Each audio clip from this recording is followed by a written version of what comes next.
Hai, kali ini saya akan sharing how to be PhD student. Ini adalah rekaman saat saya menjadi pembicara di acara UNSW.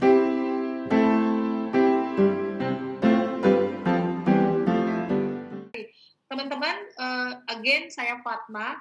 Sebenarnya saya hanya ingin kick off aja. Saya merasa bersyukur Mbak Sari punya kesempatan waktu untuk sharing ke teman-teman dari pengalaman dia.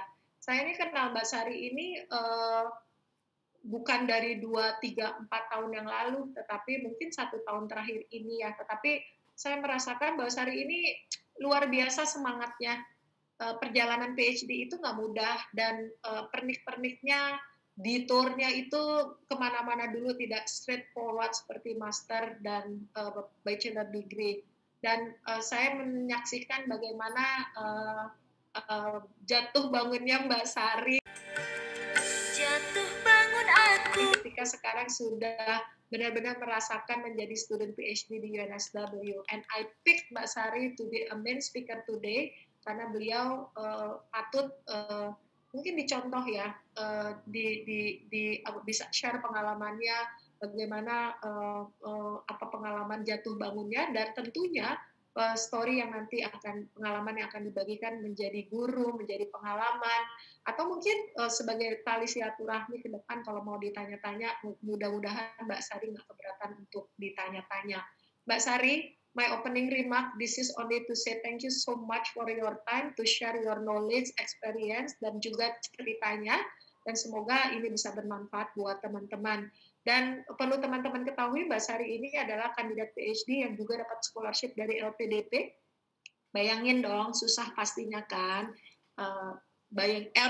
PhD-nya aja udah susah gitu. Terus dapat beasiswa pula dari LPDP, lebih susah lagi. Kemudian ngambilnya di UNSW pula yang GOED, waduh susah banget. Dan Mbak Sari ini dari Politeknik Negeri Jakarta, dan beliau adalah selain PhD kandidat, beliau juga asisten profesor, masih muda dan cantik, dan tentunya sangat-sangat semangat.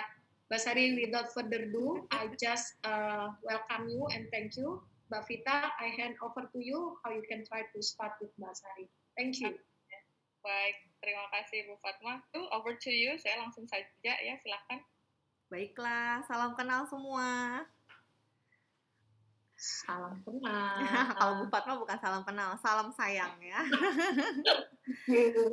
Sebenarnya saya yang thank you gitu, karena it's been my pleasure gitu ya, karena UNSW Indonesia Team sudah sangat membantu ya. Kenapa enggak saya sharing sedikit, siapa tahu bisa membantu calon-calon PhD candidate UNSW gitu ya Bu ya. Sini saya sharing aja, saya diminta sama UNSW Indonesia Team untuk sharing apa sih gitu ya. Pertama saya akan mulai dengan apa sih PhD student gitu kan. Oke, jadi PhD itu kalau kita tahu Doctor of Philosophy gitu kan, doktor falsafah, tapi sekali lagi bukan harus melulu bidang keilmuan filsafat, tapi hanya gelar penghormatan karena dari kata filosofia gitu ya, love of wisdom katanya. Nah, PhD itu kalau teman-teman pernah lihat Doctor of Science gitu ya, kalau di Jerman itu Swedia biasanya Doctor of Science gitu. Terus ada juga yang Dr. Phil gitu kan, Doctor of Philosophy juga. Ini sama, setara dengan PhD. Nah, kalau mau ditanya apa sih gitu ya, PhD student apa sih bedanya sama yang lain gitu kan? Ya, dari berbagai sumber yang saya baca, PhD itu bukan kuliah gitu loh, tapi seperti berkarir gitu. Kalau kuliah kita jelas ada mata kuliah gitu kan, tapi kalau PhD ya karir kita nulis gitu kan, nulis seperti itu. Makanya biasa dibilang in PhD we are going to build a career in research gitu kan. Nah, itulah kenapa sebabnya lulusan PhD itu biasanya jadi dosen, peneliti, atau pembuat kebijakan. Nah, saya pernah bertemu dengan beberapa staf ahli presiden waktu acara LPDP gitu ya, sangat beruntung. Saya bertemu beberapa staf ahli presiden di acara LPDP dan mereka bergelar PhD. Nah, artinya lulusan PhD itu nggak melulu peneliti atau dosen gitu. Jadi untuk teman-teman karirnya nanti mau selain peneliti dan dosen, tetap PhD is a great way gitu. Kemudian how to be PhD student. Nah, awalnya karena PhD student, PhD candidate selalu terkait dengan riset gitu kan, maka kita pertama tuh lihat gejala atau fenomena masalah gitu. Ini saya pernah mendapatkan ini materi ini dari Prof. Nasikin gitu ya. Beliau yang penemu biosolar gitu ya. Kalau pernah dengar biosolar, ini beliau dari UI. Pertama tuh kita harus waspada dengan gejala atau fenomena masalah yang ada dalam lingkungan kita gitu. Nggak usah yang terlalu rumit gitu. Nggak usah harus yang berpikir wow masalah itu harus besar. Nggak usah. Tapi seperti kita ngelihat, kalau saya nih pribadi karena saya bidangnya di bahasa gitu kan, awalnya tuh saya melihat gini, ternyata banyak yang merasakan bahwa kenapa ya buku akademik teks itu, textbook gitu, kalau terjemahan Inggris ke Indonesia banyak rasanya nggak enak gitu loh, entah nggak enak dibaca, entah nggak akurat. Nah dari situ akhirnya saya coba susun jadi research proposal gitu kan. Jadi kita lihat nih, oh ini kayaknya bisa nih untuk diteliti gitu kan. Nah, saya coba meneliti. Kemudian saya bikin research proposal dan kemudian selanjutnya saya cari pakar yang tepat. Caranya gimana? Kalau orang bilang window shopping, kalau saya bilang campus shopping gitu ya. Jadi campus shopping ini betul-betul kita harus rajin gitu loh cari. Awalnya saya lihat misalnya UNSW. Saya lihat kampus ini terus find a researcher, saya lihat oh ini nih, oh topiknya mirip nih, oh ini translation, oh ini orang-orangnya. Saya kontak, jadi kita hebatnya UNSW karena dia top 43 gitu ya. Jadi lengkap banget gitu loh. Risetnya apa, ini profilnya, kemudian ada alamat emailnya. Kalau mereka bilang oke, mereka akan bilang I will supervise you once you officially registered in our university. Biasanya kayak gitu.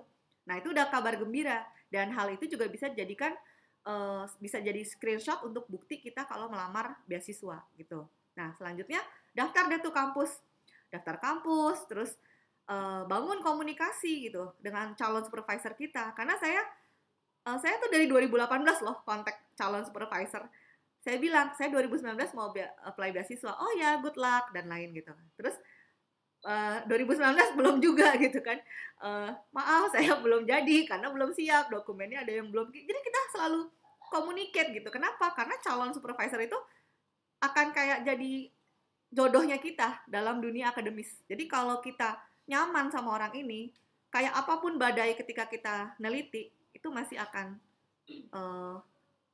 berjalan dengan baik. Semoga gitu ya. Nah, oke.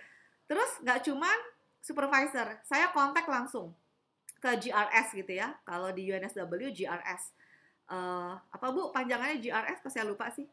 Graduate Research School gitu kan. Nah itu staffnya saya kontak, saya sudah dapat ini calon supervisor, saya nanti mau apply beasiswa. Gitu. Selanjutnya kita siapkan diri kita untuk be eligible gitu kan. Gimana caranya semua terpenuhi gitu. Apalagi ada skor IELTS gitu kan, TOEFL dan lain-lain. Nah seperti itu. Terus di bawah ini saya akan tulis 2 kata kunci ya. Resilience and perseverance. Ketika pertama kali disapa oleh supervisor saya, beliau langsung, "Hi Sari," katanya, "Congratulations, finally your perseverance." Terus saya langsung, oh my god, dia aja kok ngeh ya. Kalau kita harus perseverance gitu, kalau kita benar-benar harus pejuang tangguh deh gitu ya, untuk bisa kuliah PhD apalagi di kampus bergengsi UNSW. Jadi harus punya sikap resilience and perseverance. Dan karena PhD a lonely journey, jadi kita sendiri faktor utama yang menentukan keberhasilan.